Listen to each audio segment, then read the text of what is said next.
ታዛዥ ነኝ። ሌላ ቦታ ሄዳ ብትወልዶ ይሻላል ብዬ አስቤ። አይ እሱም ወልዶ ብላለሽ። በቃ እናስጨንቃት ደርዬ። ወስላታ እኔ ወስላታው እንዳይመቸኝ። አንተ እናት ልጠብስ ነው እንዴ? ይሄ ቢኮት አይደለችም። ሲጀመርም ደግሞ አላደረኩም እና ባትሆንስ ልተኛት ነው እንዴ? እንዴ አረብ እናትሽ ዳጣ እናትሽ አትበልም። እናቴን አላውቃት። ይቅርታ ዳጣ። አመንክ? አዎ አምኛለሁ። ማጥፍቻለሁ። አገኘሁት። እንዴ እስካሁን እየቀለድሽ ነበር ማለት ነው እንዴ? አንተ የናክል ፋራ አደረክኝ እንዴ? ጉድ ጉድ ጉድ ጉድ! ዛሬ ወይዘሮ ማርታ የልጇን ባል ተቀምጣለች። እንግዲህ ከብዙ ጊዜ ሰዓት ብዙ ጊዜ ስትጠብቀው የነበረው ናታንን ለልጇ ለአቢጌል እድራለሁ ብላ ሁሌም ተስፋዋን ሰንቃ ስትጓዝ የነበረችው ወይዘሮ ማርታ ዛሬ በሚገርም ሁኔታ ናታንና ዳጣ ቅልጥ ያለ ፍቅር ውስጥ ገብተው እንግዲህ እጅ ለእጅ ተያይዘው ትከሻ በትከሻ ሲሳሳሙ ነበርና ያንን ስታይ እንግዲህ በጣም ነው ያም የደነገጠችው። ራሷን ማመን እስኪያቅታት ድረስ ማለት ነው። ብምራቋን መዋጥ እስከሚያቅታት ድረስ ቤተሰቦቻችን እንግዲህ በጣም ነበር የደነገጠችው። ምክንያቱም በቃ ማመን ነበረ ያቃታት ማለት ነው። ታውቃላችሁ ከባድ ነው። ኧረ በስመ አብ። እንግዲህ ናታንን እንግዲህ ከአንዴ ሁለቴ አቢጌልን ተወዳታለህ፣ አቢጌል ጋር እንዴት ነው ያላችሁ ምናምን እያለች ነበር እየጠየቀችው ነበር። እንግዲህ ናታንም ኧረ ያው ምንም ብቻ ምናምን እያለ ነበር ማለቴ እናትየዋ ያው ግፊት እንዳላት ያቅ ስለነበረ እሱም እንግዲህ ያው ናታን ግን ከአቢጌል ምንም አይነት እንትን የለውም። ግን ያው ወይዘሮ ማርታ ደግሞ ያው ማለት አቢጌል በቃ ያላትን ፍላጎት እያየች በቃ ቅረቢው ምናምን እንግዲህ እንዳያችሁት ለጋሽ ተረጀረ ራሱ በቃ ናታንና አቢጌል እኮ አንድ ላይ ነው መሆን ያለባቸው፣ ቤታችንን፣ መኪናችንን፣ ድርጅታችንን እነሱ ናቸው የሚረከቡት እያለች ነበረ። እንግዲህ በሚገርም ሁኔታ ዛሬ ደግሞ እንግዲህ አቢጌል ቀድማ ብዙ ነገሮችን ስትላት ነበረ። ግን ያው የእሷ እንደሚታወቀው ቅናቱም ንዴቱም ጭምር ስላለ ነው ብላ ይሄን ያክል እንትን አላለችም ነበረ። ዛሬ ግን አይኗን በአይኗ አይታለች ማለት ነው። እንግዲህ አጋጣሚ አይኔ ነው ወይስ በህልሜ ነው እያለች ራሷን እንትን እያለች ነበረ። ቤተሰቦቻችን እንግዲህ በመጨረሻም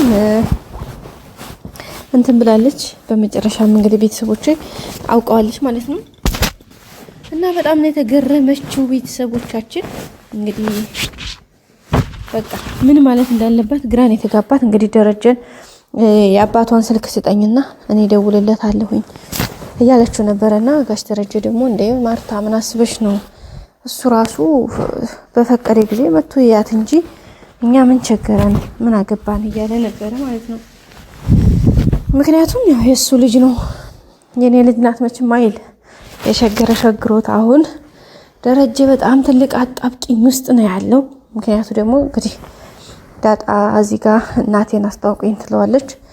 ሁለተኛ እህቶችን በቃ እዚህ ቤት እንደ ባዳ የምኖረው እስከ መቼ ነው?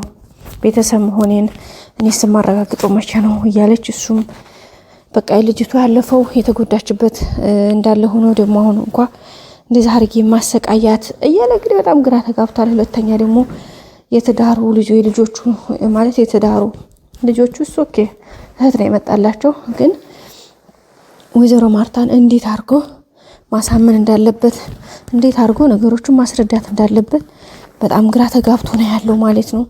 ምክንያቱም አሁን ዳጣን ልጅ ነች ብሎ ቢያስተዋወቅ እንዴት የሚባል ጥያቄ አለ። እንዴት፣ ከየት፣ ወዴት፣ ለምን? እንግዲህ ይሄ በጣም መስቀለኛ ጥያቄዎች ስለሆኑ ይሄንን መስቀለኛ ጥያቄ ደግሞ ለመመለስ በጣም ነው የሚከብደው ማለት ነው። ቤተሰቦቻችን አይገርምም? በጣም ከባድ ነው። እና እንግዲህ እሱን ነው የፈራው ማለት ነው ደረጀ። ዳጣ ደግሞ በቃ ትረዳለች፣ ልትረዳ ስለምትችል በቃ ዝም ብለህ ንገራት እያለችው ነበረ። እንግዲህ ደረጀ ምንድን ነው ያለው? አይ ከአንቺ ጋር የለም እኮ ጸቡ። አንቺ እኮ ልጅ መሆንሽ እንትን ብትል ከአንቺ ጋር ምንም እንትን የምታመጣው ነገር የለም። ግን ችግሩ ከማን ነው የሚለው ነገር ነው አለ ማለት ነው። ምክንያቱም አሁን የተረገዘ የተወለደላት ሴትዮዋ ውጭ ብትሆን ጥሩ ነበረ። ግን ችግሩ ቤት ነች። ማናት እሷ? ሰላም ናት። ስለዚህ እናትየቱ ሌላ ናት ብሎ ውጭ ብትሆን አሁን እንዴት የሚለው ጥያቄ አሁን ይሻላል። በአጋጣሚ እንደዚህ ነበረ ተሳሳትኩኝ ከዛ ሆነ ብሎ ነገሩ ማሳመን ይችላል። ግን እናትየቱ ሰላም ነች። ሰላምን እንዴት አድርጎ እንትን ማለት ይቻላል?